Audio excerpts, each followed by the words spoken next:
Hi, I'm Mike Sargent, and this is Arise on Screen. If we burn, you burn with us. Katniss Everdeen survived the Hunger Games, but her people are still in danger. And now she must lead a rebellion to overthrow the government. Jennifer Lawrence returns in The Hunger Games, Mockingjay Part 1. We'll speak with her co-stars. Ne cherchez pas à fuir, tous les oiseaux sont là. Et quand je dis les oiseaux, je ne parle pas du reste.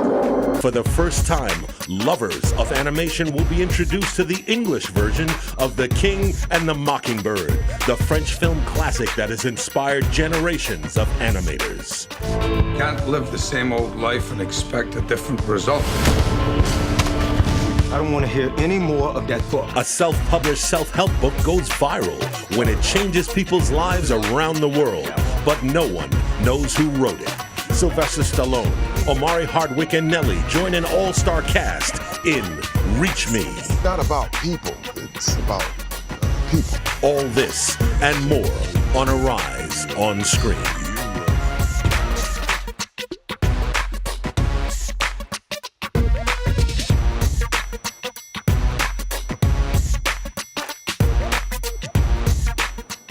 Hello, I'm Mike Sargent, and welcome to Arise on Screen, your global home for films both on screen and behind the scenes. So let's get to it. First, with this week's box office winners. Interstellar tops the box office this week, followed by Dumb and Dumber 2, Big Hero 6, Fury, and Gone Girl rounds it out in the number 5 spot.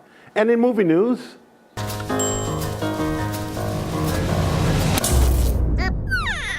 the exclusive new trailer for the Peanuts movie dropped this week. For the first time ever, Charles Schulz's famed Peanuts characters, Snoopy, Charlie Brown, and the rest of the gang will make their big screen debut in the CG animated feature film in 3D. The Peanuts movie hits theaters in November 2015. Cinderwench. Dirty Ella. Cinderella. Another classic gets a contemporary makeover. The timeless story of Cinderella is coming to the big screen as a live-action film, starring Lily Collins as Cinderella, Cate Blanchett as the wicked stepmother, and Helena Bonham Carter as the fairy godmother. The classic story will be produced by Sir Kenneth Branagh and Walt Disney Studios Motion Pictures and hits the UK and Ireland cinemas in March 2015. I think you're very talented. Don't you think everything happens for a reason? No, some things are just messed up. From fairy tale love to falling in love in the streets of Brooklyn, the film My Last Day Without You is the story of finding love in a chance meeting. A German businessman, played by Ken Duken, falls in love during a one-day business trip. His love interest, an African-American singer, played by Nicole Beharie, with Brooklyn as a backdrop. Beharie's real vocals are the soundtrack to this 24-hour love story that is now available on DVD. Me lo posso prendere? Allora me lo posso prendere? Me lo posso prendere? No! And finally, the Italian film Cinema Paradiso turns 25. The coming-of-age story starred Salvatore Cassio as Little Toto, the boy who loved movies, and his older mentor, film projectionist Alfredo, played by Philippe Noiret, who nurtured Toto's love of films. The two form a bond in a small Sicilian town with just one movie theater that would change their lives forever. When the movie was released in 1990, Giuseppe Tornatore's film set box office records worldwide and won the 1990 Oscar for Best Foreign Film. and in festival news, Supremacy, starring Danny Glover, is the opening night film for the African Diaspora Film Festival here in New York. It's based on actual events and also stars Derek Loop and Leela Rashan. It's about a white supremacist played by Joe Anderson who, upon leaving jail, kills a cop and holds an African-American family hostage. The festival starts this Friday, November 28th, through Sunday, December 14th. Truck was registered to a Garrett Tully. Good evening, officer. I see your identification, please.